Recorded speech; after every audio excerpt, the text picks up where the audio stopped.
Assalamualaikum warahmatullahi wabarakatuh. Perkenalkan, nama saya Rizky dan Pratama dari Fakultas Ekonomi dan Bisnis, Program Studi Manajemen dengan nomor NIM 2892150364. Saya akan mempresentasikan tugas ITS Etika Bisnis, yaitu tentang definisi moralitas. Yang pertama, definisi moralitas. Moralitas adalah istilah yang dipakai untuk mencakup praktek dan kegiatan yang membedakan apa yang baik dan apa yang buruk. Aturan-aturan yang mengendalikan kegiatan itu dan nilai-nilai yang tersimbol di dalamnya yang dipelihara atau dijadikan sasaran oleh kegiatan praktik tersebut. Istilah moral berasal dari kata lain, yaitu mos atau moris, yang berarti adat istiadat, kebiasaan, dan tata cara kehidupan. Seseorang yang bermoral tercerminkan dari perbuatan yang dilakukan, karena perbuatan adalah bagian dari tindakan moralitas seseorang. Jadi tingkah laku dikatakan bermoral apabila tingkah laku itu sesuai dengan nilai-nilai moral yang berlaku dalam kelompok sosial, di mana kelompok itu hidup. Lebih jauh, kita harus menyadari tentang struktur masyarakat kita bersifat homogeni, termasuk memiliki berbagai latar belakang perbedaan dan pemikiran serta berbagai perspektif yang dimiliki, sehingga budaya dan kebiasaan yang berlaku di setiap tempat bisa berbeda lagi di tempat yang lain apalagi. Atau lebih jauh, kita bisa menyimpulkan bahwa sesuatu yang dinyatakan di tempat orang lain itu tidak boleh, namun di tempat lain boleh dan tidak masalah. Yang kedua, moralitas dan etika bisnis. Di situasi dan kondisi bisnis saat ini, kita memiliki tingkat kompleksitas yang jauh lebih tinggi dibandingkan di masa lalu. Dipakainya sarana teknologi sebagai perangkat pendukung dalam mempercepat berbagai urusan bisnis telah menimbulkan berbagai efek, baik positif maupun negatif. Kalau positif itu mempercepat berbagai urusan serta mempersingkat penggunaan waktu dan tenaga. Kalau dari segi negatif, telah melahirkan kasus baru dalam bidang kejahatan, yaitu cybercrime atau bisa juga hacker, yaitu dialah yang salah satu kejahatan yang marak terjadi dengan memanfaatkan dunia maya sebagai tempat untuk mengambil keuntungan. Biasanya pengguna cybercrime bergerak di internet. Biasanya hacker adalah pelaku kejahatan yang memanfaatkan keahlian itu di bidang negatif, contohnya memindahkan sejumlah dana dari sebuah perbankan ke rekening milik pribadi, dilakukan secara ilegal tanpa diketahui oleh pihak manajemen perbankan tersebut. Dalam konsep moralitas, dijelaskan secara umum bahwa seseorang dalam menjalankan pekerjaan sangat memperhatikan aturan-aturan yang berlaku dan menghindari setiap perbuatan yang tidak boleh dilakukan karena melanggar prinsip moralitas pada dirinya sendiri. Namun moral bisa bertindak sebagai pengontrol atau lebih jauh, yang membuat seorang berpikir dua kali atau lebih untuk melakukannya. Ketika moral dikedepankan, maka ia menganggap kejahatan adalah sesuatu yang jahat dan tidak sesuai dan berlawanan dengan hati nurani. Maka yang melakukan kejahatan tidak akan bertindak. Sehingga secara sederhana kita bisa menyimpulkan jika kepemilikan moral merupakan modal bagi seseorang dalam mengurangi kehidupan, moral memiliki kaitan dengan agama. Karena perjelasan setiap sisi dari moral tidak terlepas referensinya dari agama yang dimiliki. Dengan mempertahankan agama, identitas dan kemurnian agar tidak tersentuh atau tidak tercebur ke dalam kejahatan. Artinya, bila seseorang yang memeluk satu agama diharuskan untuk mengamalkan agama tersebut secara utuh dalam sendi-sendi kehidupan. Lahirnya berbagai keputusan dengan mengedepankan prinsip-prinsip etika terbentuk di saat mereka yang membuat keputusan memiliki nilai-nilai moralitas yang tinggi. Artinya, pembentukan peraturan dengan mengedepankan prinsip moralitas memiliki maksud tersendiri, yaitu ingin pihak-pihak yang memakai aturan tersebut tetap mempertahankan moralitas yang mereka miliki.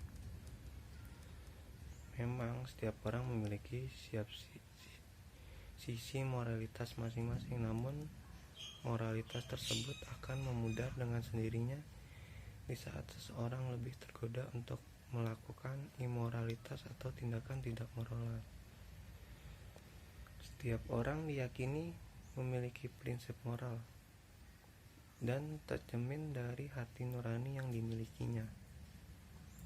Misalnya tindakan ini dan itu dianggap tidak sesuai dengan hati nurani, atau sebaliknya hati berkata atau berkeyakinan bahwa itu tidak ada masalah. Dengan kata lain, menegakkan dan menyuarakan moralitas setiap orang harus kembali dan masuk ke dalam dirinya sendiri secara totalitas, serta melakukan penggalian dengan dalam untuk kemudian menyuarakan pada tindakan yang beretika. Penyebab pergeseran moralitas di masyarakat. 3. Penyebab penggeseran moralitas di masyarakat. Kondisi masyarakat yang heterogen telah menyebabkan pandangan dan pemikiran terjadi dalam berbagai segi. Ada pandangan pro dan kontra. Pada saat ini dianggap adalah hal biasa. Alam demokrasi telah dirasakan manfaatnya sesuatu yang tabu menjadi hal yang biasa untuk didiskusikan.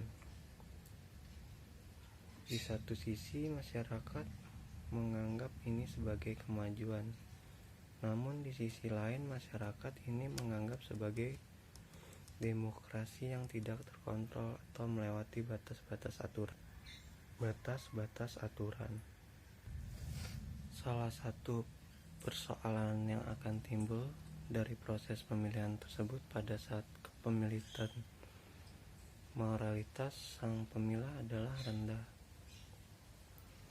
sehingga pemilihan yang diharapkan tidak terjadi seperti yang diharapkan. Dan itu terlihat pada saat hasil yang telah dipilah. Sehingga salah satu cara untuk menghindari terjadi atau masuknya informasi yang tidak sesuai dengan konsep moralitas adalah melakukan pemilihan dan penetapan siapa yang layak untuk duduk sebagai pemilah. Artinya, kredibilitas si pemilah harus didasarkan pada kualitas moralitas yang tinggi.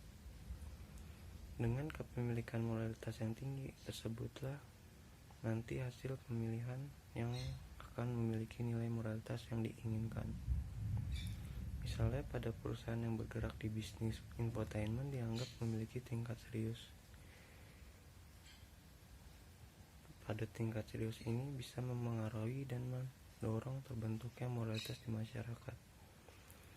Masyarakat saat ini begitu menggemari setiap informasi yang disajikan oleh media dengan konsep infotainment. Konsep media infotainment ini bersifat menghibur dan memposisikan masyarakat sebagai pihak yang menikmati informasi dan turut membayar informasi tersebut dalam bentuk produk atau didengar dari infotainment tersebut. Contoh ini terlihat di saat media infotainment, baik media cetak atau elektronik, menjelaskan tentang kehidupan malam di kota yang penuh dengan kegemaran seperti pub atau clubbing, permainan judi, kawasan prostitusi, dan sebagainya. Masyarakat melihat informasi ini dari dua sisi. Ada yang melihatnya sebagai informasi semata, namun ada yang melihat lebih dari sekedar informasi saja. Bagi mereka yang melihat ini dari sekedar informasi, berarti ia berkeinginan untuk mempraktikkan informasi tersebut dan melakukan peninjauan di tempat tersebut. Oleh karena itu, informasi yang ditampilkan di sebuah media infotainment harus dikemas dalam bentuk yang bersifat mengedepankan prinsip-prinsip moralitas yang berlaku di negara tersebut. Bagi negara dengan paham kapitalis, mungkin menganggap jika tempat-tempat yang disebutkan dan diinformasikan oleh infotainment tersebut diakui sebagai bagian dari pertumbuhan ekonomi sektor kiri. Tapi untuk di negara Indonesia, tempat seperti itu tidak dianggap sebagai bagian dari pertumbuhan ekonomi sektor kiri. Bahkan masyarakat itu menganggap itu sebagai salah satu tempat yang menyebabkan turunnya moralitas di masyarakat. Terlihat jelas dari angka proses masyarakat terhadap tempat-tempat yang melanggar moralitas, karena tempat tersebut semakin hari semakin jauh dari keagamaan seperti menjelang bulan Ramadan. Sehingga dalam konteks moral dan etika, sebuah bisnis yang baik adalah yang mengedepankan etika dan menjunjung nilai-nilai moral. Sangat berbahaya jika bisnis dijalankan hanya berlandaskan keinginan untuk meraih keuntungan semata. Jika itu dilakukan, artinya bisnis yang dilakukan hanya mengejar keuntungan semata.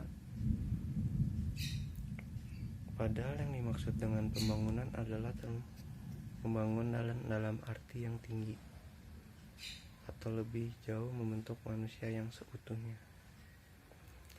Yang keempat, moralitas dan bisnis.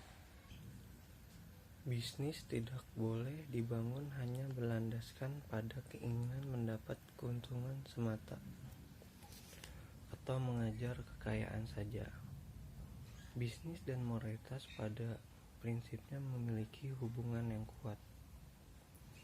Keputusan membangun bisnis didasarkan pada rasa moralitas ingin memiliki hidup yang lebih layak, serta mampu mempekerjakan orang lain dan memberi gaji yang layak. Keinginan untuk membantu orang lain dengan memberi pekerjaan yang layak telah menempatkan perasaan moral untuk bertanggung jawab terhadap sesama manusia. Sebagaimana dikatakan oleh Dodi Prayogo bahwa perkembangan masyarakat dengan demikian akan memaksa dunia bisnis beradaptasi dan mengubah perspektif bisnisnya. Ada banyak alasan mengapa sebuah perusahaan harus bertanggung jawab pada lingkungan sekitar. Salah satu alasan yang paling logis adalah sebuah perusahaan harus berterima kasih pada masyarakat sekeliling. Dengan memberi bantuan tersebut, perusahaan akan diuntungkan oleh masyarakat. Sekian dari saya, mohon maaf bila banyak kurangnya. Wabillahi taufiq wal hidayah. Wassalamualaikum warahmatullahi wabarakatuh.